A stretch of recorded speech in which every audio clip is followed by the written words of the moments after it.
Jonathan Latumahina bagikan kabar baik. David sudah sadar, bisa buka mata tapi mengerang kesakitan.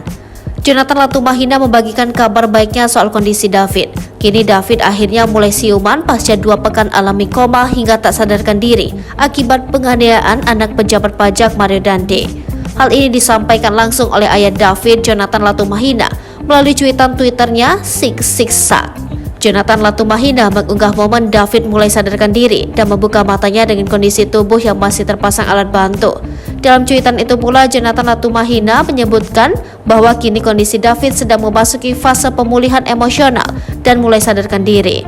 Lebih lanjut, Jonathan menyebutkan bahwa saat ini David sudah bisa membuka mata namun belum bisa berbicara. Dalam video itu pula terlihat David yang dibimbing Jonathan untuk mengucapkan syahadat yang tengah menahan kesakitan.